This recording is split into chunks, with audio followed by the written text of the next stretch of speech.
Welcome to the MSA Trust webinar on palliative care. My name is David Oliver, and I'd like to talk about the role of palliative care in MSA. I'm a retired consultant of palliative medicine with experience of looking after MSA patients for many years. And although I've given up looking after patients, I'm still an honorary professor at the University of Kent and have the honour of being a board member of the MSA Trust. I'd like to talk about what palliative care may help, how we might discuss and plan ahead, and look at the end of life as well. This webinar will have breaks throughout the sections before planning ahead and looking at the end of life care. And do feel free to pause or stop at those sections depending on what you would like to know today and how you're feeling. So what is palliative care? This is the definition of palliative care. The main focus and purpose is to improve the quality of life of anyone of any age who has a life-threatening illness. Palliative care helps with the management of symptoms and the concerns a person may have. So how can palliative care help people with MSA and their loved ones? Palliative care is obviously relevant for people with MSA as it is a life-limiting illness. People with MSA may experience difficult physical symptoms. With such a significant diagnosis, the impact on their lives socially, emotionally and psychologically can also be challenging. And palliative care can help with these aspects as well. What is palliative care not? And I'm talking particularly in specialist palliative care here. It's not only for when someone is dying. Palliative care should be available for someone at any time of their illness according to their need for help. But sadly, resources may be limited and may be more difficult to access. It's not only provided in a hospice. Care is usually mainly at home, but it could be at a nursing home or a day or therapy centre. It's not just about talking about death and dying, it's encouraging discussion and about quality of life and encouraging people to live and to do the things they want to. It's about alleviating symptoms like pain and anxiety so that more things are possible. So how is palliative care accessed? Any of the healthcare team involved in supporting someone with MSA and their family can contribute to providing palliative care. So this may be from the neurologist, the GP, the other therapists, community nurses, many different people. A person with MSA experiencing difficult to manage emotional and psychological symptoms may also be referred to their local specialist palliative care team. They can provide extra support and advise on the other healthcare professionals supporting the person with MSA. So that may be in the hospice, at home, in a day or therapy centre, in a hospital team, or providing family support. So what happens when you ask for a palliative care assessment? What can we expect to happen? There will be assessment of physical symptoms, which I'll come on to later. But it may be of issues about mobility. There will be consideration of the psychological and emotional issues, the fears and concerns that anyone has.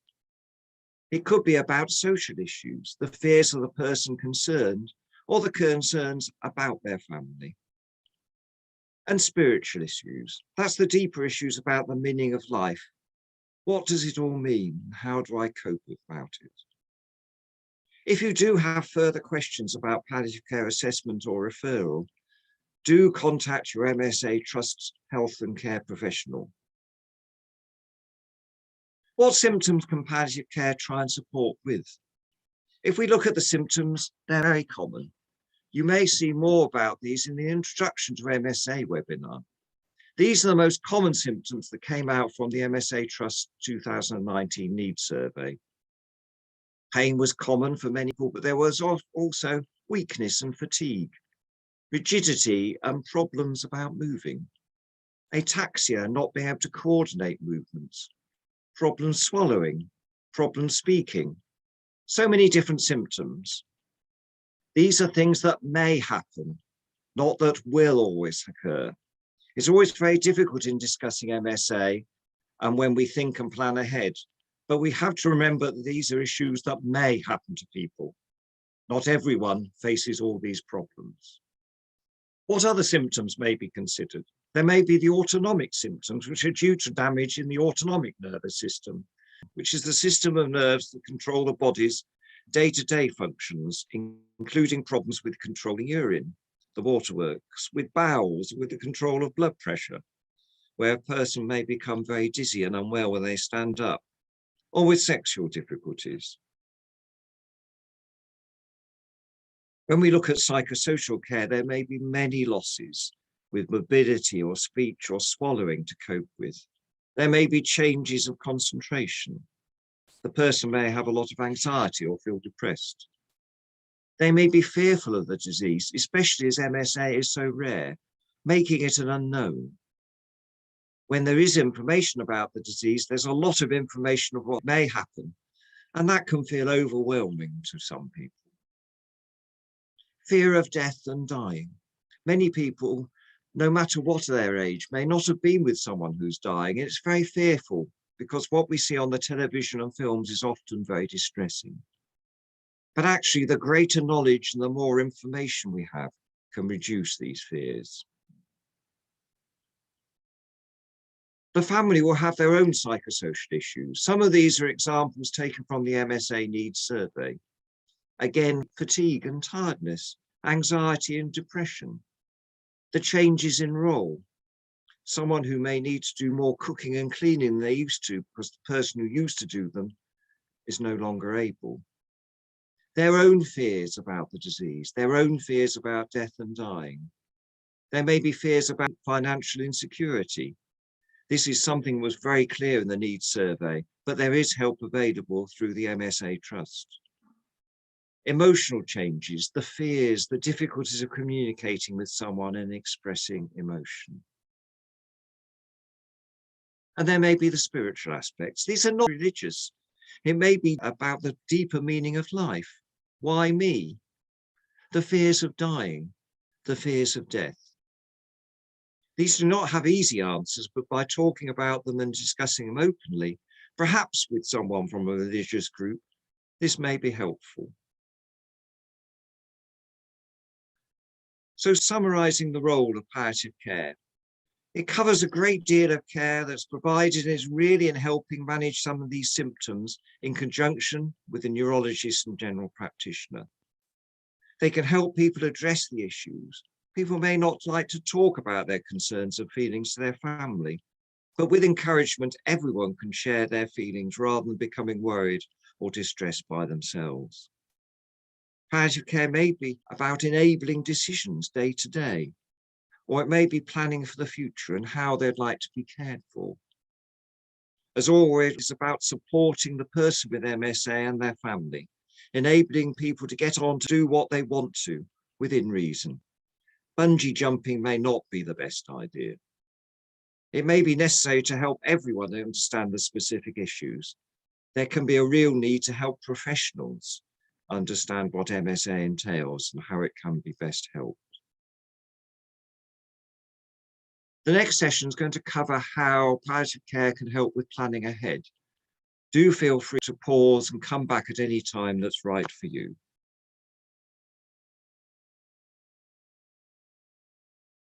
What decisions can palliative care help you consider? There may be many things to be discussed about decision making and complex decisions that had to be made, about what treatments to consider, about communication, how can I make my wishes known, about care, who is able, who is going to prepare for me, and thinking about planning for the future. What is going to happen if I become ill? What are my wishes for the future? What treatments might be discussed? We may need to think about medication. Is there new medication or trial of new medication that could be involved? Medication to help with symptoms. There may be discussions about intervention. Should I have a gastrostomy, a feeding tube? Should I have a catheter if I'm finding it difficult to pass urine or becoming incontinent? Do I need help with breathing?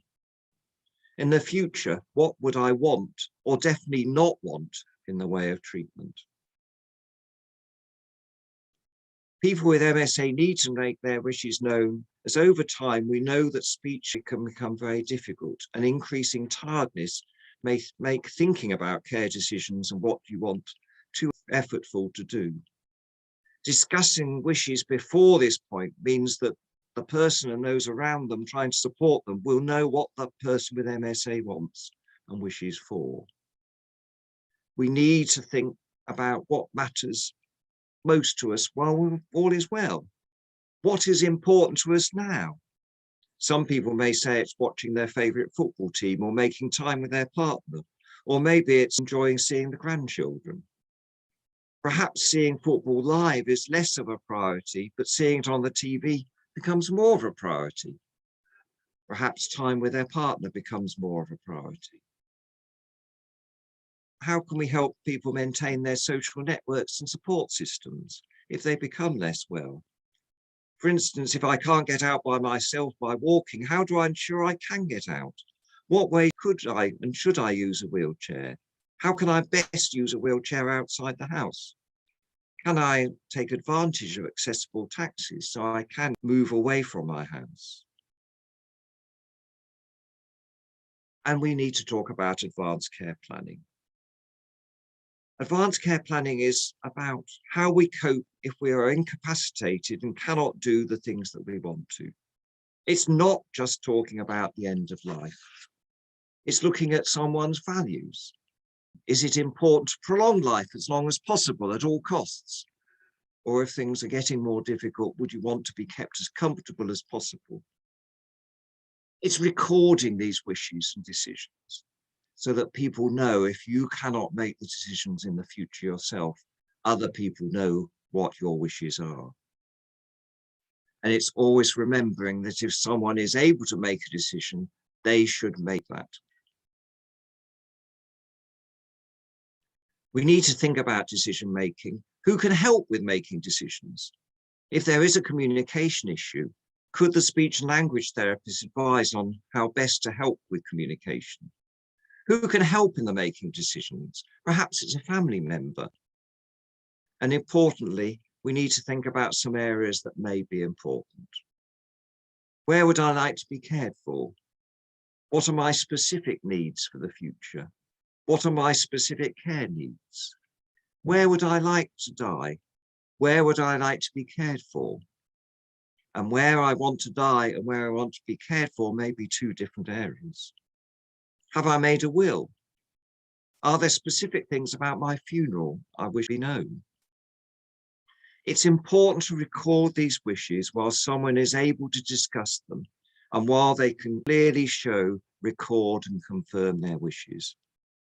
That may need to be earlier while their speech and communication is as good as possible. We do have to consider some people might have issues with their thinking and concentration. And it's important that their wishes are written down and organised before that happens. So if someone has become ill and less able to make decisions, their views are clear. So that while they may not be able to make the decisions themselves, everyone involved will know their views and be able to take their wishes into account when making decisions. So what sort of advanced care plans are there? There's what's known as an advanced statement. This is a generalized statement. This is the sort of person someone is like. They would not wish to be kept alive if they're not going to recover, for instance. It doesn't cover specifics and could be written by anyone at any time. An advanced decision to refuse treatment is very specific. For instance, someone might say they don't want a breathing tube, even if they know that they may die as a result of not having that treatment. If they've stated that and it's witnessed and written properly, it is legally binding and it has to be done and obeyed by the health and social care professionals. There's lasting power of attorney. Someone can ask another person whom they trust, such as a family member or friend, to make decisions for them if they're not able. There are two different types, one for health and care decisions and one for financial decisions. But these are only to be used if a person cannot make the decision themselves. If the person can make the decision, they should be asked and involved. There may be other advanced care plans that we want to consider. Other areas people might want to think about, as we talked earlier, are feeding tubes and hydration needs. Would someone want to go into hospital for an infusion into their vein? How do they feel about continuing with food and fluid if they're very ill? Would the person want antibiotics if they had a severe infection and it appeared they were very near to the end of life? Are there medications someone would or wouldn't want? The area that's been very controversial in recent years is about resuscitation. This is cardiopulmonary resuscitation if the heart stops or has an abnormal rhythm that someone would try and reverse with electrical pads or perhaps injections. There is a specific form known as a DNA CPR form, which is filled out by a doctor with the agreement and involvement of the person and the family if at all possible. The important thing to note is if resuscitation is started, it is very likely the person will be admitted to hospital and possibly into intensive care. The figures also show that for someone with a serious illness, the odds of returning home again are very small, certainly less than 10%. There is also now what is known as the respect form, recording the wishes, including about resuscitation of the person. This is again completed by the doctor or healthcare professional working with someone and their family. But it again talks about what your wishes are. What did the MSA needs survey find about these issues? The findings in 2019 showed that 76% of people with MSA had thought about what they want to happen towards the end of their lives. 37% had discussed it with their doctor. And when they'd had those discussions, 86% found this helpful. And 62% of those who hadn't discussed it with a doctor would like to. So there seems to be a willingness and an openness. People were planning ahead. 79% of people had a will. And of those with people with lasting power of attorney, the majority were for finance, but 54% were for health and welfare.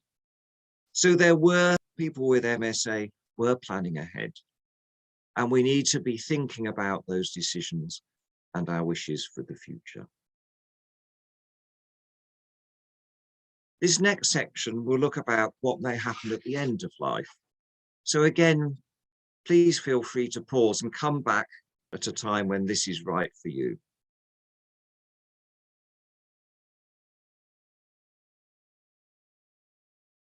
Palliative care can be at any time. It's particularly important for someone who is deteriorating and coming to the end of their life. Often it's very difficult to know when this is happening, particularly if there's been a slow deterioration. It may not be apparent to the family or those involved in the day-to-day care. It may be someone from outside who's not seen the person for some time, who will notice the decline more easily.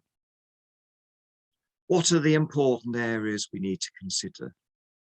Some of these things may become more important as we get near death.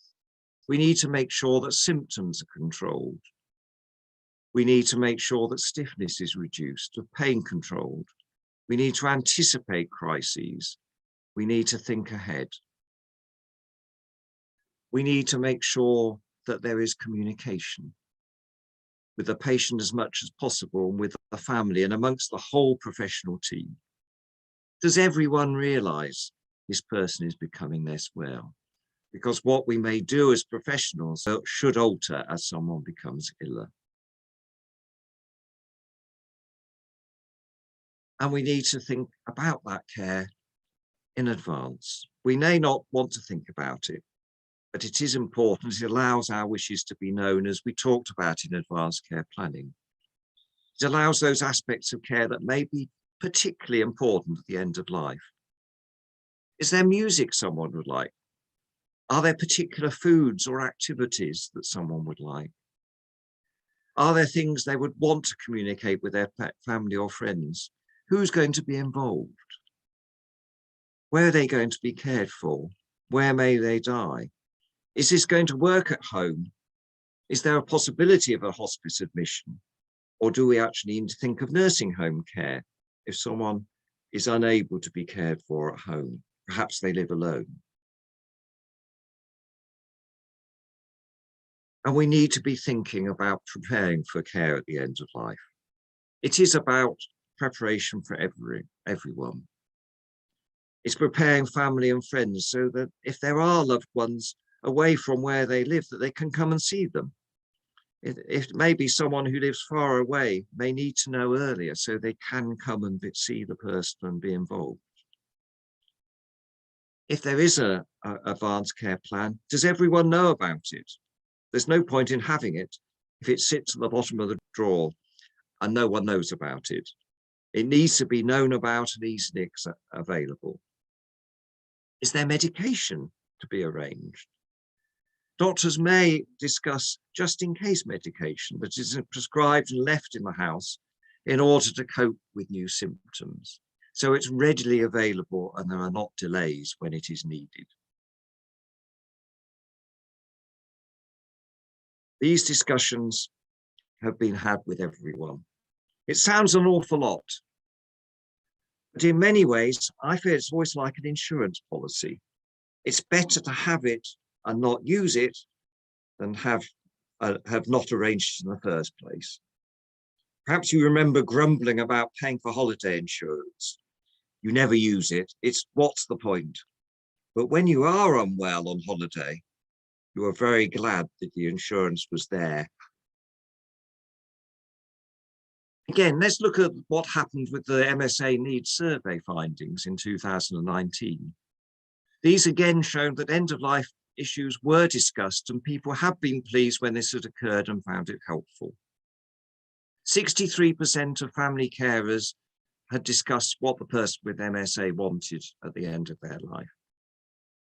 58% had talked about the options with a doctor. And the vast majority, 94%, found this helpful. 77% of carers were satisfied with the care at the end of life, and 55% felt the person had died at a place of their choosing. So perhaps if there'd been more discussion, it may have been easier to meet some of those wishes.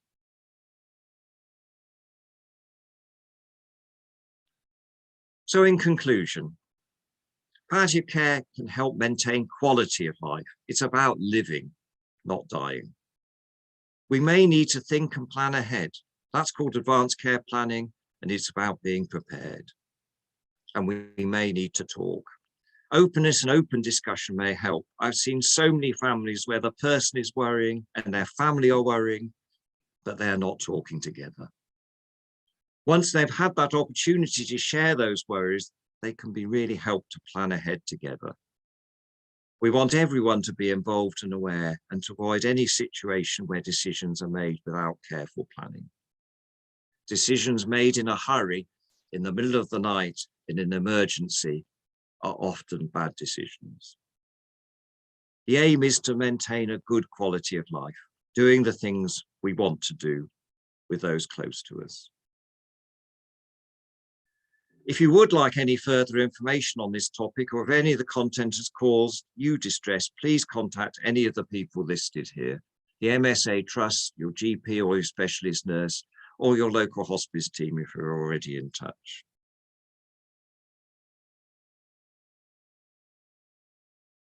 The MSA Trust is there to help. Thank you very much for listening.